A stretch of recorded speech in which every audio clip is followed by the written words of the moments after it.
And I have really been excited about this discussion for quite some time since I met Nikki Buckelew.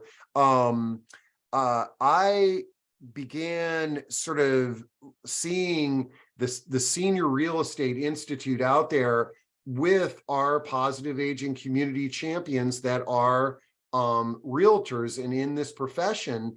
And I was delighted when she was introduced to me a while back. And the first thing I said is, let's get you on, because you are truly a wealth of resources. And I want people to know about your organization and what it does and who's a member of it and all of that. And Nikki, welcome. And before we dive into all things moving, downsizing, real estate, let's get to know you a little bit better. Tell us a little bit about your background and what led to you leading the Seniors Real Estate Institute. Well, thanks for asking. It's always nice to be introduced to like-minded people. I will tell you that it's a mutually admiration club here, mutual admiration club, because when I read through your stuff, I was like, oh, he's one of us. Yay, that's great. So thanks for having me, first of all, and to Jan and Laura over at Capital Senior Solutions for introducing us. So you asked about why I'm doing this and how it started. And I mean, that's a very long story, so I'm not going to tell the whole story, but I'm going to give you the paraphrase version, which is, frankly, we had been selling real estate in our local market here in Oklahoma City for 5 years, and with mature homeowners in mind. We'd been specializing, and we'd gotten really good at it back in early 2000s. And we sold that business and we moved out of state, and we were just coaching and training real estate agents, running real estate brokerages, and agents started calling me randomly, what felt like randomly, had been referred to me and said, hey, Nikki, I understand that you learned how to serve this older adult market and longtime homeowners. How can we do that? And I kept sending them to different certifications and places that they could go and learn. And they'd call me back and say, I still don't really know what I'm doing. Can you coach me? So we started coaching people informally early on, probably, early 2000s. Didn't have a program, didn't have a manual for it. And in the course of coaching people, I kind of created this manual. And a colleague and friend of mine down in Florida, Michelle Moon, she said, Nikki, you need to start doing a class. So we did, and we launched it as a telecourse, and then it grew into a 2-day live course, and then it grew into a certification. And now it's a national movement, I'm going to call it. But Steve, here's the gist of it. You know, my background, my education is in gerontology, my bachelor's, and then my master's in counseling psychology. And then just in the last 5 years or so, I got my doctorate in psychology. And here's why. Because this is not about real estate. This is about psychology. This is about human behavior and people and the challenges that they face. And I thought, oh my gosh, real estate agents don't need any more real estate training, right? They need people training. We need to know how to help people with their problems. And so our course and our training kind of took what NAR had done and what Tim Corliss did way back, way before its time, by the way. Tim Corliss was brilliant back in the 90s when he created the SRES designation. It's just very elementary and very basic. And unfortunately, after Tim's passing, NAR didn't really expand upon it. Now, what is NAR for folks? Oh, for lay people. Yep. Sorry about that. Yep. National Association of Realtors. Okay. And they created the Senior Real Estate Specialist designation way back in the late 90s, I believe it was, mid 90s. And Tim did that. He was a heart guy, and he created that program because he saw a need as well, just like I did later. But unfortunately, after his passing, that course kind of became stagnant, in my opinion, and it kind of just stayed real basic. And so instead of reinventing the wheel, I basically said, hey, let's make an advanced course. Let's create a master's program in working with seniors. And that's really kind of what we've, tried to accomplish, is to create a higher level training. And that's what we've done. And it's really been cool because people like Jan and Laura and Vic over at the Silver Group and people in your market, we all kind of hang out together in the same circles, because it's not just about real estate. which you can learn pretty much anywhere. It's about how to serve late life moves. It's how to help those people who are downsizing or struggling with the logistics or the emotions associated with leaving their home they've lived in for 30, 40, 50 years. Does that answer your question? I tried to make it as yeah, short of a story as possible. I love it. And so folks, I've just dropped in the website where, if you're not familiar with the organization, you can learn more about it. And that's there for you, and lots of resources, some really good articles. And if you're a real estate professional and you're interested in joining, really easy to get on there and connect with Nikki and what have you. So this is great. Okay, but one of the exciting things for me in these discussions is that our audience is very diverse, that we have older adults and their loved ones, and we have professionals that are trying to help their clients, and I'm sure we have real estate professionals in the audience as well.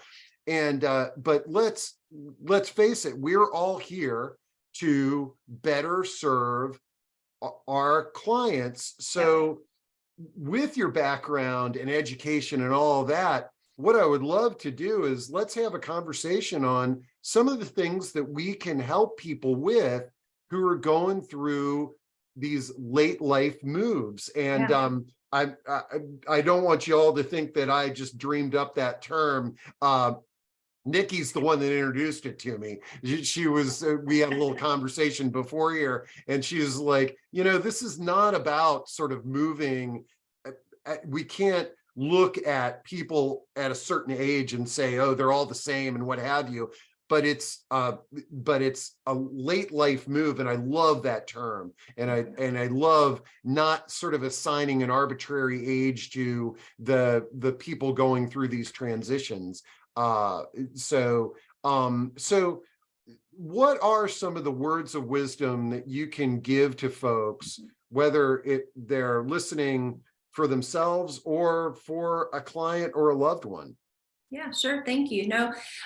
So what you just said about not lumping everyone into one basket, right? So unfortunately, when you listen to commentaries or articles out there, a lot of times, especially in the paper, you'll see seniors as this broad term, and they kind of make everybody sound as if they're going through the exact same life experiences, right? And what we know, you and I and everyone on this call knows, is that everyone's having a different life experience based on a lot of factors, right? A lot of factors. And late life moves are no different. And so the first thing I would say is, there are different reasons that people are in transition as they are getting older. And so let's just say retirement, right? Retirement's a transition in and of itself. And you're going to be talking about that on your next call with your next guest, I think maybe either later this week or next week, which is great. And what happens after retirement is people start to make decisions about where they're going to live. And do I want a smaller house? Do I want to stay where I am? Do I want to move to a resort community? I have the flexibility now of moving around the country to be closer to kids or grandkids or hobbies that they're interested in. And so that's one very unique segment of what I call late life moves, which often is attributed to the boomers right now because of where they are in that transition process, right, Steve? Those are easy, right? Most real estate agents can walk in the door of any one of those clients' houses and say, you know what, this is a proactive move. They're excited about it. They have the wherewithal to complete it. It's not really any different than most real estate transactions, right? But then you have some other types of situations with families that are facing this transition. And you've got, one is, we call this an involuntary move versus a voluntary move. And a voluntary move might be somebody who is in that baby boomer age group or in the downsizers age group. And they say, I'm going to do this because it sounds great. But there's also a group who says, I'm not really going to move because this sounds like something I really want to do, but I know I'm probably going to need to do this at some point. So better now than later. right? They're still doing it. They're still doing it of their own volition. And it's not an enthusiastic move as much as a move of necessity or pre-planning. Then the third one, Steve, and you and I talked about this before the call, was the involuntary move. And this is the one where maybe a person has a health crisis or they're experiencing some cognitive decline, and either the spouse or the kids or someone who cares about them says, we really need to do this. I know you don't want to, but it really needs to happen. And man, those are hard, right? For everybody. Yeah. So when we talk about late life transitions, Steve, we're talking about a lot of different scenarios, right? Yeah. And like you said, I mean, you said something very important is that, and it applies not just to real estate professionals, but Right. it could be elder law attorneys, it could be financial planners, it doesn't matter what the profession. We as professionals know the skills on how to, do X, Y, and Z, but the psycho-emotional and having techniques and things in your tool belt to help people and those difficult, if you're prepared for the most difficult one, and we talk about them every day here, we get folks, they're like, Mom, I'm really worried about mom and dad, or mom and dad, or mom or dad, because home is not safe anymore. And I've done everything I can, but I really would like to see her in a better place. The tough thing about that is these are adults, Right. and but with the right team and with the right coaching, things can start to become a little bit more clear. Yeah, it's fitting that you have a PhD in psychology, because I tell everybody that, in this field, you need sort of your degree, whatever that is, or your training. And then you also need a degree in social work and counseling. Absolutely. Because that's what, so it really sounds like you're providing real estate professionals with those soft psychology skills. Training. Yeah. Yeah.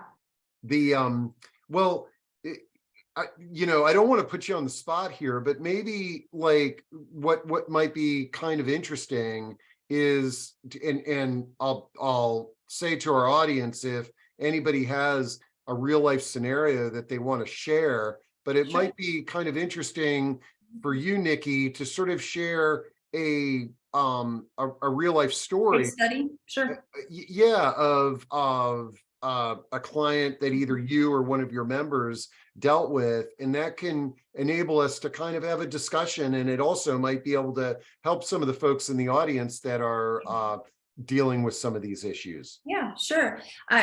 Steve, I coach people all the time, both professionals and the people going through this themselves. And so I'm happy to coach people live. I have no problem with that. You're not putting me on the spot at all. Oh, well, actually, let me cut you off, because Kathy's got a great question that I think we can kick this off. And she says, what do you do if the wife wants to downsize and the husband does not? And this is quite a common occurrence out there. Very much, yeah. Let's dive into that, because you're right, it's very common. But by the way, just so you know, and Kathy, it can go either way. I have people who the husband wants to move and the wife has got her heels dug in. It usually is the other way around. I'll give you that. My experience has been, but 99% of the time, when one spouse wants to move and the other one doesn't, no move happens. They're not going anywhere. But let's talk about the nuances of that. Okay. So actually, that was what my dissertation was on, just so you know. This is like I studied for 5 years on this specific topic, frankly. Wow. Yeah. And the reason that I think it's interesting is because what I sought to understand when I did my dissertation was I made an assumption that when I went in and met with couples that were in this scenario, one wanted to move, the other one didn't. And I met with them sometimes for 2 or 3 hours on that first meeting, and then maybe some follow-up appointments, and they're just not going anywhere.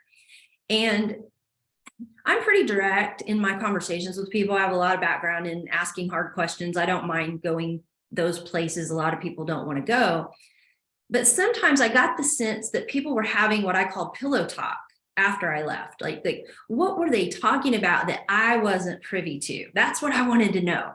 So I did this dissertation and I asked, all these people that I interviewed, and I did an interview with the couple, and then I interviewed the couple separately, one by themselves individually, in hopes of finding out, what are you guys really talking about? And here's what I found.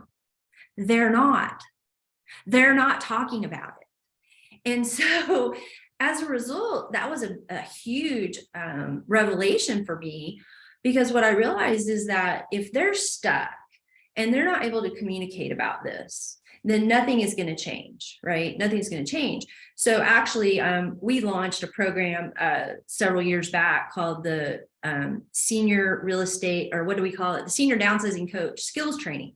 Because the basic courses we teach are really about kind of what I consider common issues. These are deeper issues. These are more challenging for people like Kathy. And so what I found is that this is more of a coaching conversation. So let me give you an example of a couple I met with in the past year or so. It was post-COVID, so it was not too long ago. They called us to meet with them because they'd been to one of our seminars. They were curious about possibly downsizing.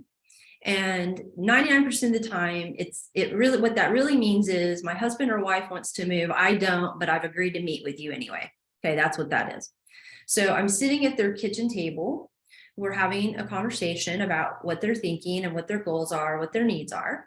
And then it became very evident that she was the one that really needed and wanted to move, and he did not. And this guy happens to be a rocket scientist, honest to goodness rocket scientist. So brilliant gentleman, highly analytical, very research oriented.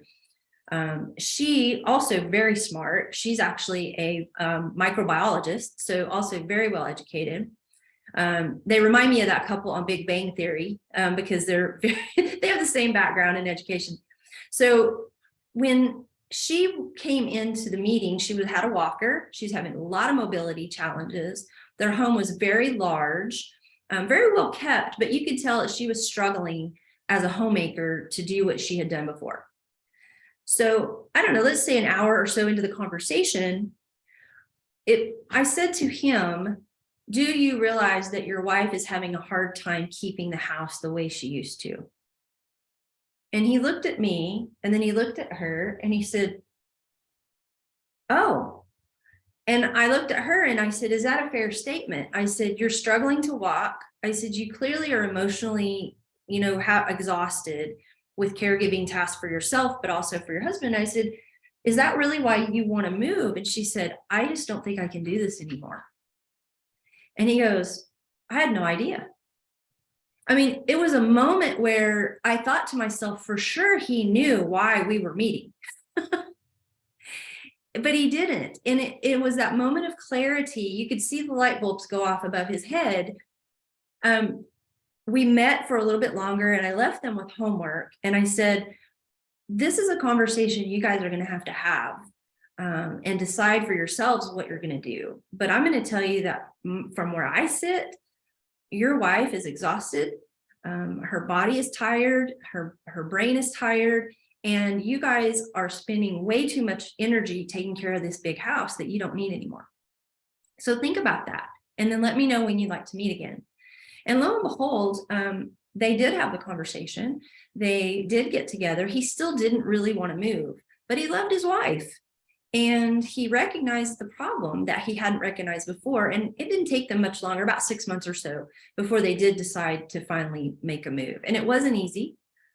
Physically, it wasn't easy. They didn't really want to get rid of their stuff, which is also another big problem we have.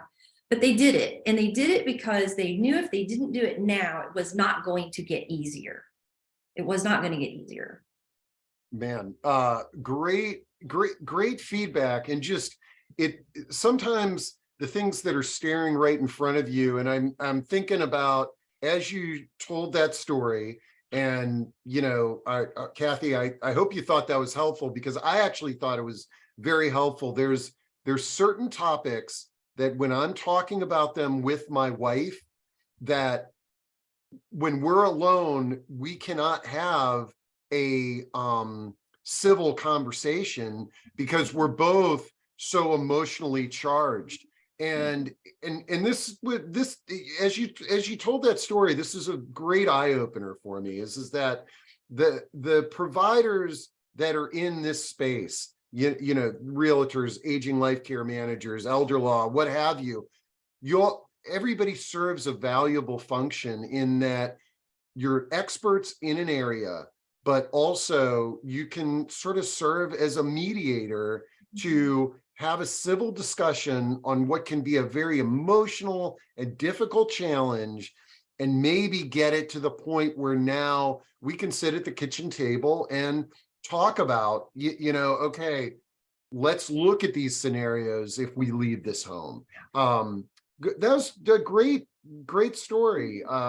And thanks, Kathy, for bringing that up, because that one comes up so much. Now, one of the things that I have discovered, and one of the reasons why we've got these discussions coming up on what to do with our stuff, is that we do get so emotionally attached to that home that we raised our kids in, and we had all the Thanksgiving dinners in, and it's not practical anymore, but it's really hard to communicate to someone that it's worth it just to get out and explore other options.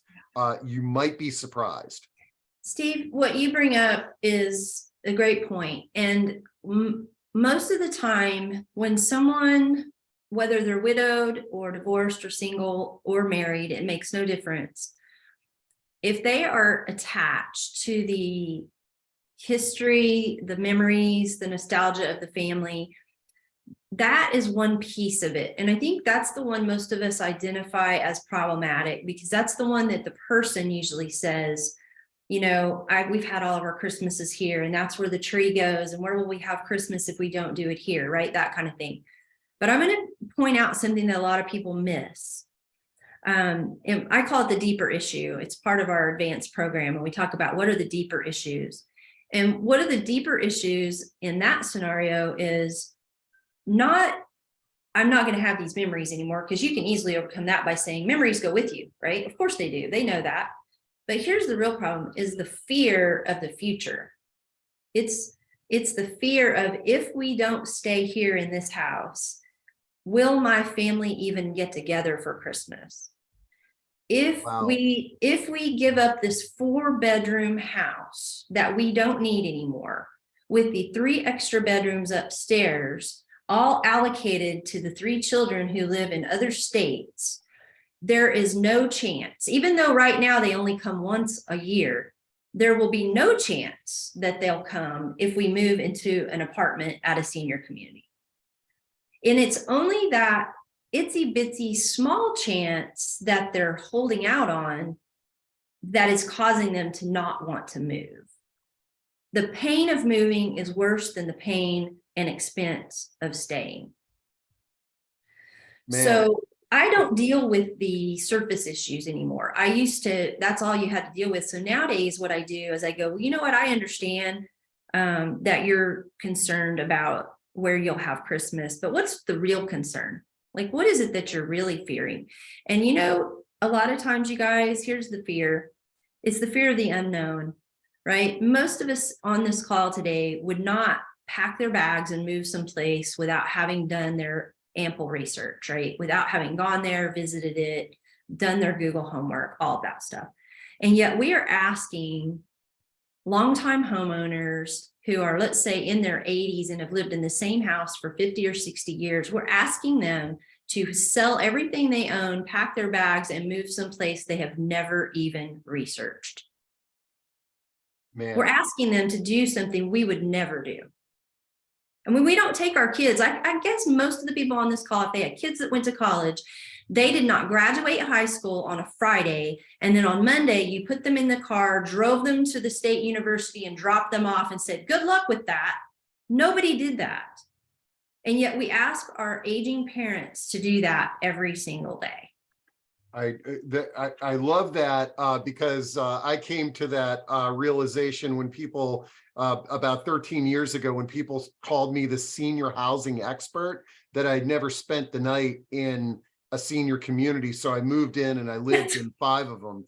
But I also like your analogy to college, because I always bring that up when we talk about this, especially talk about, let's say that you've decided that you're going to leave, you're thinking about moving out of the home, you're doing some research on senior living communities. I always tell people is that, you know, try to imagine that you're picking the next college you're going to go to, because a college kid, when he walks onto a campus, he doesn't worry about granite countertops and square footage of his dorm room. He's looking at the lifestyle and the other students and the faculty and all that type of stuff. And that's what makes this transition very difficult too, is because you've got a real estate transaction over here where you might be selling the family home, but what you're buying into is a little bit real estate, but way more lifestyle, peace of mind, experience, community, and all that. Well, and you know, Steve, to that point, I see adult children that are trying to talk with their parents about making this move, and also see it in senior living community marketing people as well from time to time, not as much. But what they try to do is sell this person on the lifestyle. Now, if this is a voluntary move, yes, they're moving to a resort community, upscale CCRC, a highly active recreational community, and they're doing it for that purpose, then yes, you have to sell all those amenities. But if you're talking to my dad, who absolutely has no desire to move whatsoever, and says, I'm going to die in my home and they're going to carry me out in a this is your dad? Oh, yeah. Doesn't he know that you can help him sell his home? Yeah. And he's not going anywhere, right? Yes. So if you try to sell my dad on how exciting it would be to move to your community or a community near you because of all this cool stuff, he's going to tell you to go jump in a lake, because there becomes a point in our lives where that really doesn't interest us, frankly, right? It's more about your creature comforts and your routine and knowing the people that live around you. That's the other issue. A lot of people say, oh, I want my mom and dad to come live closer to us so that we can help them. And when I'm coaching older adults, which is who my clients are, and they say, my daughter wants me to come live near her or with her, I say, well, what do you want to do? Well, I don't want to live with her. Well, do you want to live near? Well, no, not really. Well, why not? Because my friends are here, right? My church is here. My doctors are here. My car, and I know how to get around in my car here. So I'll say, well, then why would you even consider moving to where your daughter is? Because she wants me to. Well, why does she want you to? Well, I guess because it's more convenient for her if I need her. Exactly. So you need to have a conversation with your daughter. And if you have a plan for living here and you have a community of people around you who can help you, your daughter will be less worried and less concerned, and also less obligated, frankly, right? Because you have everything you need. So to me, this is about empowering our clients to create a plan and a community and taking the kids off the hook. Frankly, here's the deal. This is not a selfish statement. This is I don't want my kids. Nobody wants their kids to have to take care of them. Nobody wants that. But very few people actually create an environment where they're not going to need that. Mm-hmm. True story, yesterday, had a meeting with a lady I'd never met before. She called us a while back, went to one of our seminars, but we were just doing our regular follow-ups. And she happened to tell my assistant, Naomi, that she had fallen recently, and it scared her. And Naomi said, well, why don't you meet with Nikki and just talk and see what you need to do?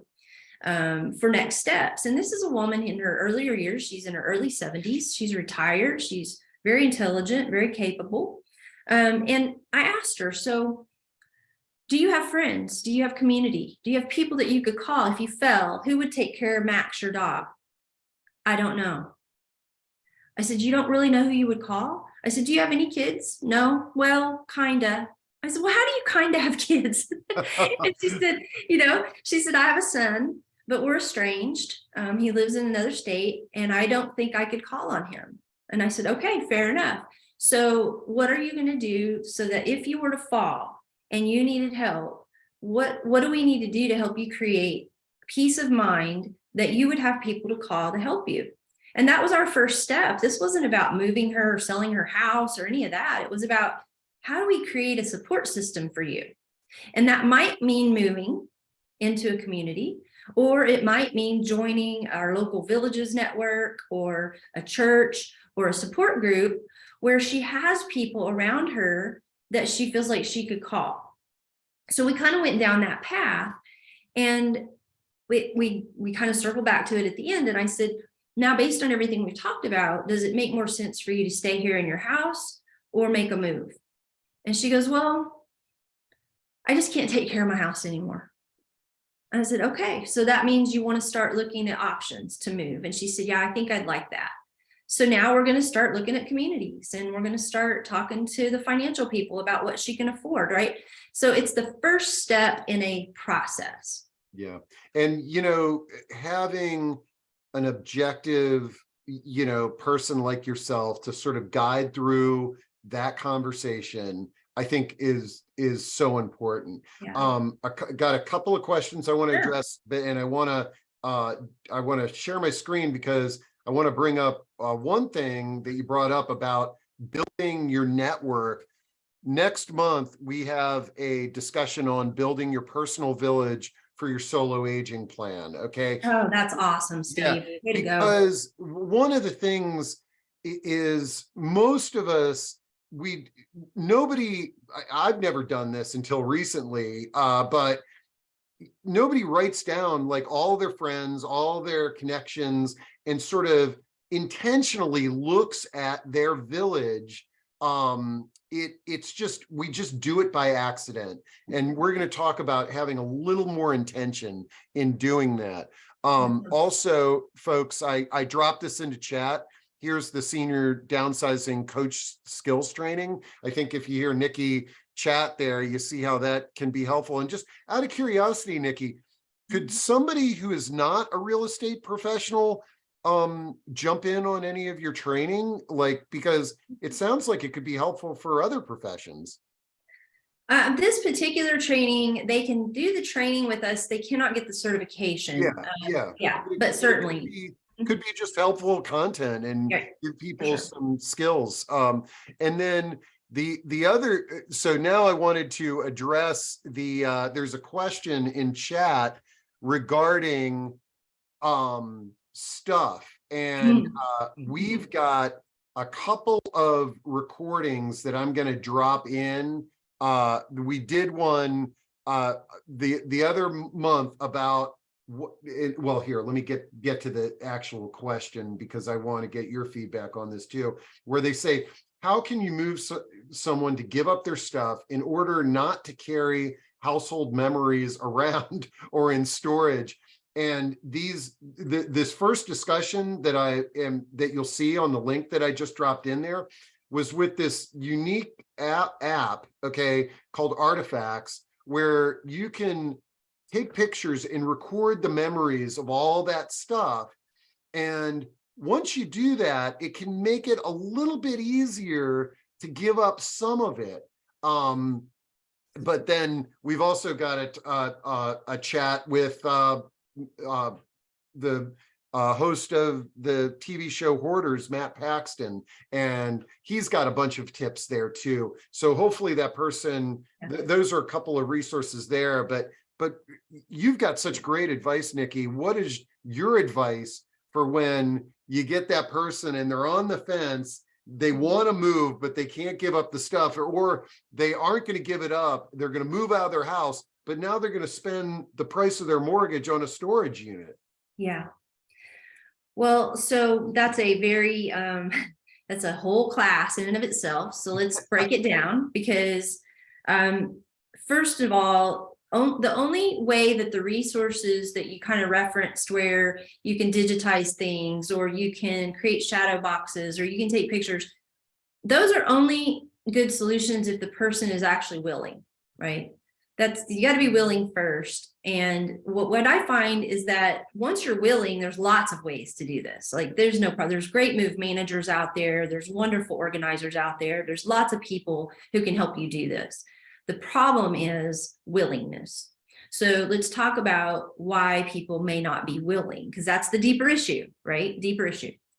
The deeper issue is my identity is tied up in this stuff. Okay, so I'm going to give it a couple of examples. We had some clients that waited until I say they waited too long to move. And when I say too long, they moved to an independent retirement community, lovely place. He passed with about 2 months after they moved. And they had been talking with us for about 4 years. And when they finally moved, it was a reactive move. Now, had they moved earlier, they may have had a different outcome. They may not have. I don't know. There's no way to know. But the thing that hung them up was they had a extensive background as being religious educators. They had an entire room in their house devoted to books and tapes and manuals and all kinds of things. I bet you could relate to that. Yours are all digital books and manuals and interviews now, but right, when you're an educator, you collect things, right?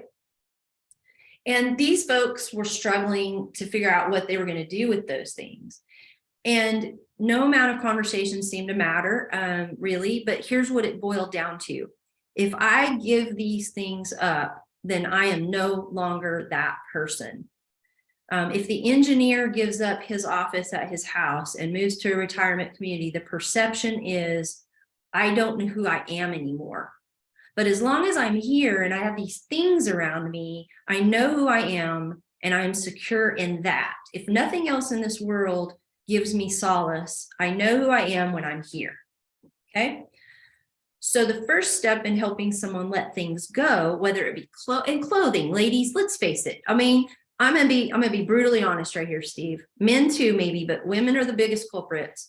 You have a closet right now in your house, maybe more than one, that has clothes in it that you have not worn, can't wear, and will never wear again. But you're keeping them because X. And X might be, that's who I was as a professional. That's who I want to be as a professional, but I am not anymore. Or this is who I want people to remember me as. Okay. Man, you're hitting them all. Yes. I tell you what. This is great. You have to be able to deal with that. And so here's part of the challenge for the business people or the ministers or the helping folks on this call. One of our biggest challenges today is time. Time. We want to get in, do a 30-minute consultation and get out. And you cannot do what I'm talking about in 30-minute increments. You cannot do it. Counselors can't do it. Pastors can't do it. Psychologists can't do it. Doctors can't do it either, but they do. Try. Here's the deal. If you're going to have an in-depth conversation with someone about who they are, who they were, and who they want to be in the future, you had better give up some time for that. You had better plan for a 1 to 2 hour conversation. If you're new to this person, you've never met them before, you're going to spend 30 to 45 minutes just building rapport with them. If you're a real estate agent, you're going to spend another 30 minutes to an hour walking through their house.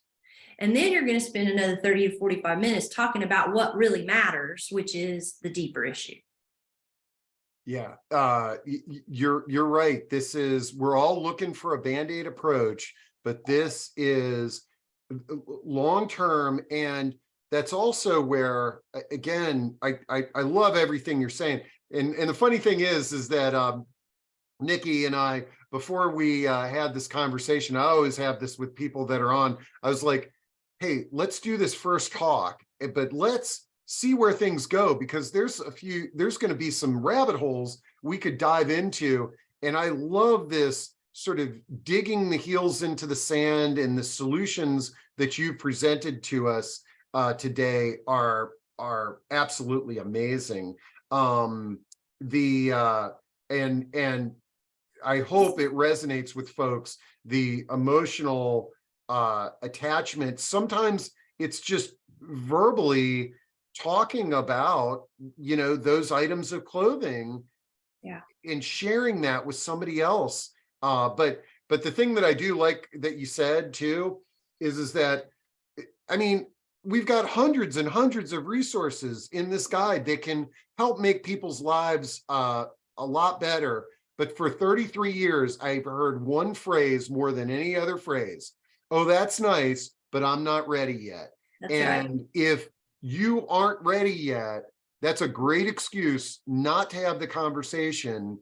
And like you said, I think that client that you talked about, that you worked with over 4 years, even though it's a long-term relationship, they are waiting for the Band-Aid approach, and it's never going to happen unless you have a fall or a health problem, and now you got to rip the Band-Aid off, and it's not going to be as pleasant of an experience. Steve, there are some, what I would consider kind of normative or consistent across the board objections that people will present when they're not ready to do something, right? And this is in most worlds. In the sales world, you guys, we call them obstacles, and there's a script for every obstacle in real estate, and there is no script when you're dealing with older adults. The closest thing I found, Steve, are you familiar with this book? Let me grab it off my shelf. This is David Soley's book, How to Say It to Seniors. No, I'm not familiar with that. Sounds like a guy that maybe one of our next discussions is you could help me get him on. Well, if you can get him, he's going through some of his own life troubles right now, in terms of, he just lost his brother, and there's some things going on. I communicate with him periodically, but David, I found his book. This is an older book. It's like a 2004 book, I think. Some of the terminology is even a little bit dated since he wrote it. But I'm going to tell you, I use this as somewhat of a Bible now, because he essentially has brilliantly dealt with the what he calls the 5 predictable dilemmas of aging. Okay, 5 predictable dilemmas of aging, or getting older, or old age, however he puts it. And the predictable dilemmas are, do you want me to name them real quick for you? Yeah, no, this is great. And I'm dropping the link to the book on Amazon onto chat. Yeah, perfect. Yeah. So you said this early in our conversation. You said, as professionals, we can step up and kind of be that guide, if you will, for people, right? Regardless of what we do for a living. Well, he named it, he calls it a legacy coach. And he says, no matter what industry or career path you've chosen, you are a legacy coach if you work for older adults. So here are the 5. The first predictable dilemma is, no surprise, where will I live? First predictable dilemma, where will I live? Second predictable dilemma is, how can I best manage my health? Okay. Predictable dilemma number 3, how will I cope all by myself? Predictable dilemma number 4, what should I do about money? And number 5 is, what is the right way to say goodbye? Now, those are big, like high level issues. And underneath each of those issues, there are lots of micro issues, right, that we deal with. But it's like I said, it's the closest thing to a script book I have found. He actually gives languaging for how we do it as middle-agers trying to get our older clientele to do things, versus how to approach it with a more mature individual who does not have, by the way, the same agenda that we have, right? Their agenda isn't the same as ours. And so we have to approach it from their perspective. I love it. You know, even just having a conversation that walks through those elements, I think would be very beneficial to a lot of folks. And that's great. Thanks for turning me on to that book. Yeah. I dropped it into chat. Now we've got Kathy, who's been asking a bunch of questions throughout the discussion, says, where can I find somebody like Nikki to meet with? I believe she could help me. And then Jan says, where are you, Kathy? And she is in Lexington, Kentucky. So Awesome. by any chance, do you have a CSHP in Lexington? Yeah. I don't think we do in Lexington proper. We would have to, Naomi's can check on that. But I'll tell you guys what, here's the thing. Our agents, our CSHPs, particularly those like Jan and Laura and those like Vic who've gone through the downsizing coach skills training, they're great on the phone too, right? Like they can help give people some initial guidance as well as myself. If you're, I don't know what Kathy does or what specifically she's looking for help with, but I would encourage all of you to network with people, Steve, like you have in your organization, because we all come to the table with different skills and different things to offer, right? And the more networking you're doing, you'll come across people who may not have my education, but they're just as well read on the topic as I am. And so happy to help in whatever way we can. I want to bring something up too that we didn't really talk about this, Steve, but it's on my heart as we're kind of going through these conversations. And somebody asked me the other day, Nikki, how did you learn all this? It must be from school. And the answer is no, it was not from school. I learned this because just like you, Steve, I am so curious. And so every time you do an interview, Steve, you learn something new, right? Yep. Every time. Not only do you learn something new, but you're teaching all these people on the call what you're learning at the same time. If you're Kathy, and my advice to you, Kathy, is that you start doing these interviews with people. And you can record them if you want. I recommend you record them, at least audio record them on your phone, even if you don't video record them. It doesn't have to be fancy like Steve does it or like I do it, but it does provide you with education that you can then turn around and share with other people. If there were hundreds of us and thousands of us out there doing these interviews, that 100 or 1,000 of us that are doing the interviews are just as smart as the people that they're interviewing over time. Yeah, well, no, what I found, and I forgot this conversation that I had, but it was with somebody like Kathy, who was trying to make a personal life change. Right.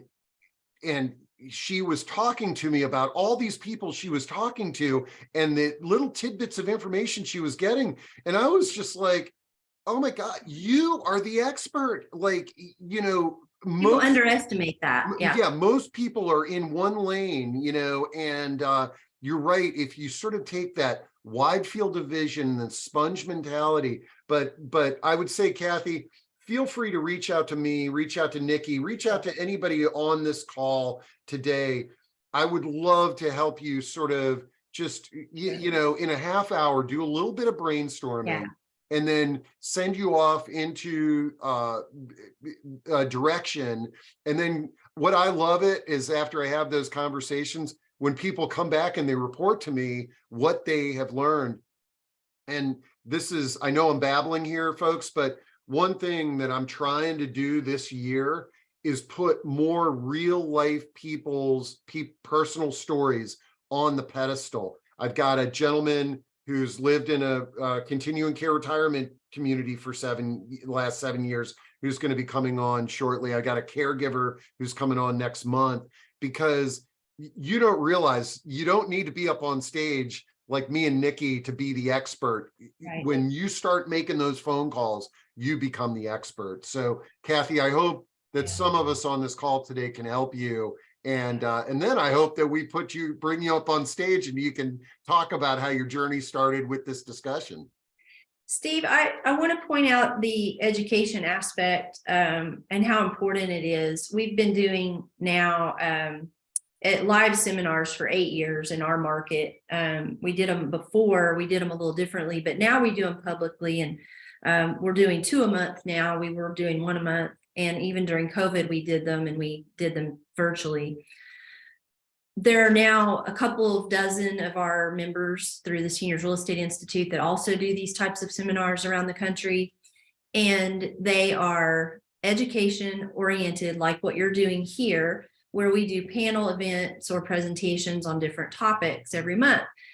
And what I've learned is that our older adult audience is so hungry and they're craving information, but they're craving information without an agenda behind it. Mhm. And the problem with a lot of these programs that they go to and they'll stop going to them is the problem. So like, let's say an estate planning attorney does a seminar at a local hotel, and they'll go to it and they'll give them little bits of information, but then they go, okay, if you want the whole story, you have to pay us. Or a funeral planning service who does a seminar and says, okay, now if you want to eat, fill out this form and give us all your information so that we can email and mail and bug you for the rest of your life. And if you don't fill it out, you can't eat. And there are almost always strings attached. So education for education's sake is so important. And so what we've done is, like Steve, like what you've done is we've created these education seminars, and a lot of our people come every month, regardless of the topic, because they learned something, even if they didn't know that they were interested, right? We have about 100 people to 150 people every month that attend at one venue, and about 80 at the other one, because it's all at a hold. And these are folks that are, you said it earlier, not ready yet. So here's the husband and the wife. One of them comes to the seminar because they're curious, but they know their spouse is absolutely in denial. So they come to the seminar, they hear the topic, they go, oh, wow, okay. And then they come to a couple more, and then they say to their spouse, you should come with me to these. They're really interesting.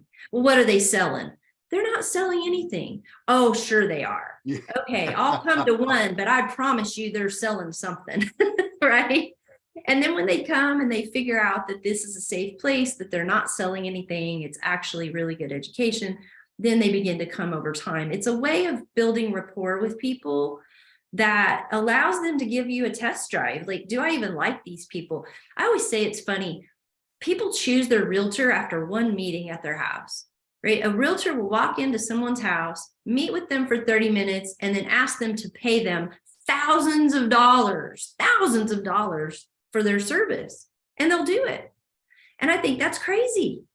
I think that these folks can come and then come to our seminars for a year or 3 years. And by the end of that first few months, they should know if we align with them, if our values align, if our services align, and if they're willing to pay us money to do a service for them.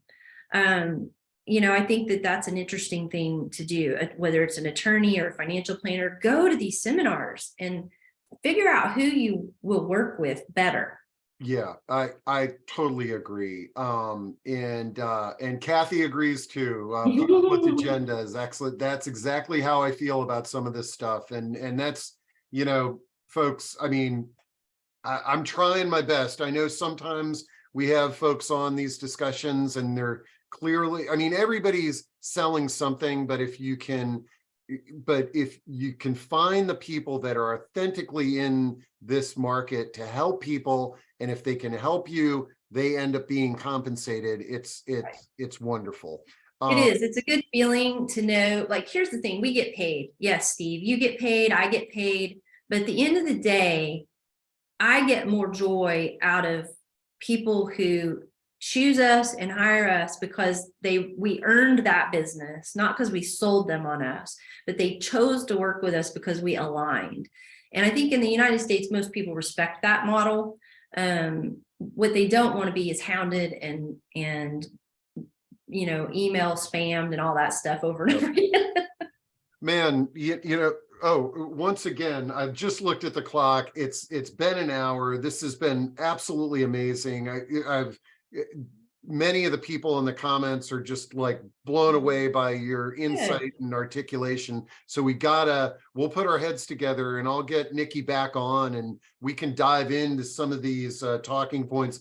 I want to recognize all the people that are watching on LinkedIn streaming. I sort of missed the comments. I keep my phone open for the LinkedIn stuff, but thanks for joining us. And Nikki, any sort of last closing thoughts on this? I'll make sure to share your contact information with the link to the recording, and the podcast. We'll have it up later this afternoon. Sure. Yeah, no, I think I really didn't have anything prepared as far as closing comments, but after our conversation, Steve, here's what I would say to the audience. I would say, become a student of successful aging, of positive aging, to use your brand, right? Become a student. We go to school to learn our career path. We go to school to learn a craft of some sort. What would happen if everybody made it their objective to really do a good job at this thing we call getting older, right? And if you're a professional and you work in an industry where you're helping people, then you have two paths. You have your technical path and you have the human path. And if you can combine those two, then you become somebody that won't be matched in your industry. So be both. Be all about being a legacy coach, like David Sully says, and be the best professional in your industry that you can be. And if you do that, man, talk about making a world a better place, right? Yeah. And then for those end consumers that are, the consumers that are on the discussion today, challenge those providers that you're talking to raise the bar. Like, your questions and your inquiries can help to raise the bar. And I've known quite a few folks that after going through one of these transitions, then it's sort of like, you know what, I'm gonna become a realtor and take the Senior Real Estate Institute course because I had such an interesting experience doing this. Man, well, Nikki, thanks a lot for joining us. And once again, thanks to our community members with all your great questions and comments. All that's recorded. So you can go back and check some of the links, and it'll be on the website later this afternoon. So, all right. Well, folks, we'll see you at the next one. And Nikki, I'll work on scheduling to have you come back. All right. I'm going to count on that. You bet. Okay. All right, Steve. You bet.